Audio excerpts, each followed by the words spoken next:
Ka-Express, Gilas, Pilipinas, nagsimula na ng kanilang unang practice sa Guam at agad itong naging viral matapos lumabas ang mga unang video mula sa training session. Sa kabila ng pagod mula sa biyahe, makikita sa mga footage na magaan ang ambience ng team, masaya pero focused, relaxed pero seryoso sa bawat drill. Ito ang unang official tune-up ng Gilas pagdating sa Guam at malinaw sa mga kuha na handa silang umatake sa opening window ng may mataas na energy. Shooting drills ang pinakaunang tinutukan ng coaching staff, indikasyon na gusto nilang ma-establish agad ang outside threat at consistency bago ang game day. Kasabay nito, pinakilos din nila ang team sa mabilis na fast break patterns para ihanda ang kanilang transition game, isang mahalagang bahagi ng magiging sistema nila sa dalawang laban. Sa mga video, makikita na halos kompleto ang practice pool at lahat ay actively engaged sa bawat sequence. Kita rin ang magandang chemistry ng grupo mula sa biruan sa pagitan ng mga drills hanggang sa mabilis na adjustment sa instructions ng coaching staff. Ang relaxed atmosphere ay magandang sign na ang team ay comfortable at mentally ready kahit hindi pa ganun karami ang oras nila sa Guam.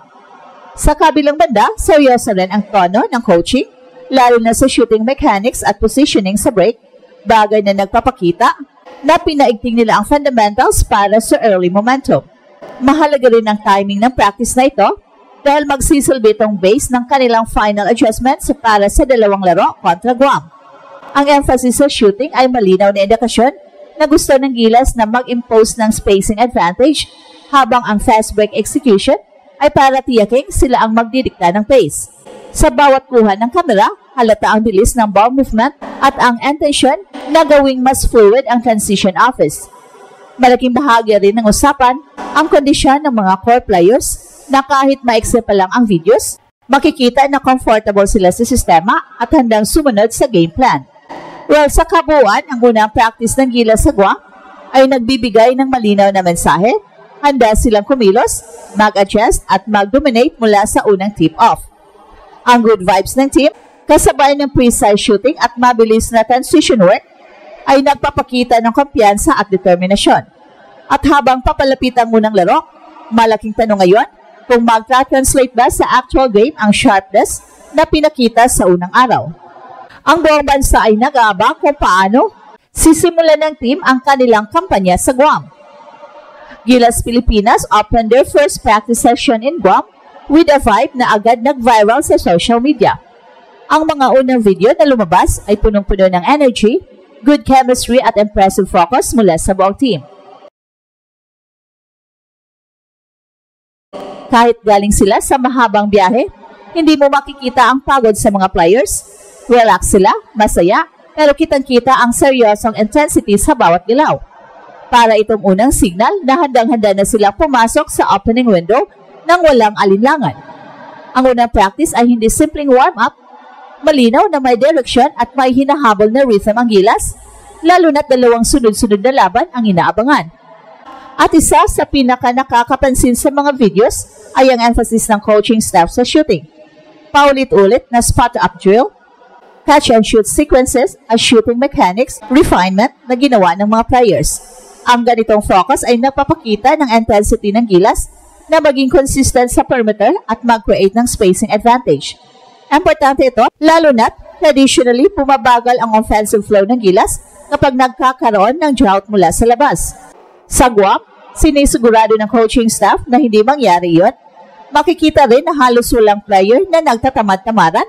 Lahat ay engaged, lahat ay nag-follow through sa instructions, at lahat ay naglalabas ng high-effort reps. At bukod sa shooting, malakas din ang pagtutok sa fast break execution. Maraming sequences sa practice ang nakasentro sa mabilisang push, correct field lanes, at proper decision-making sa transition.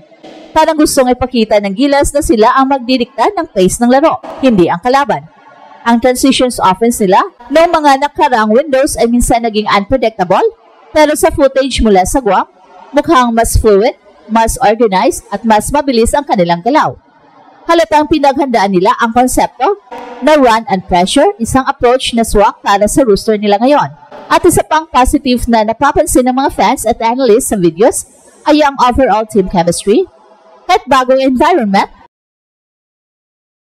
Bagong setting at bagong adjustments, relax ang mga players. May konting biruan, mga ngiti, pero hindi nawawala ang competitive fire. Ganito ang klase ng ambience na nagpapakita na ang grupo ay comfortable at may tiwala sa isa't isa. Hindi sila rigid at hindi sila nagmamadaling mag-adapt. Natural ang flow ng movement nila. Para sa isang national team na may limited practice days, malaking bagay ang ganitong chemistry dahil mas mabilis nilang makukuha ang system flow. Well, sa kabilang banda, intentional din ang coaching staff sa pagpapatibay ng fundamentals, walang flashy plays, walang unnecessary complexity, just pure discipline. Ang unang practice ay parang statement, magtatayo tayo ng foundation at mula rito, aangat tayo sa execution. Sa approaching opening window, malinaw na gusto ng Gilas na pumasok hindi lang sa physical readiness, pero pati sa mental sharpness. At syempre sa lahat ng ito, hindi mawawala ang pangalan ni Kai Sotto. Well, kahit wala man siya sa lahat ng viral frames, ang sistema at pacing ay nag-aabang sa kanyang presensya, spacing, rim protection at vertical threat. Sa kabuuan, ang analysis ay nagpapakita ng isang Gilas team na nagbigay ng tamang unang hakbang sa Guam.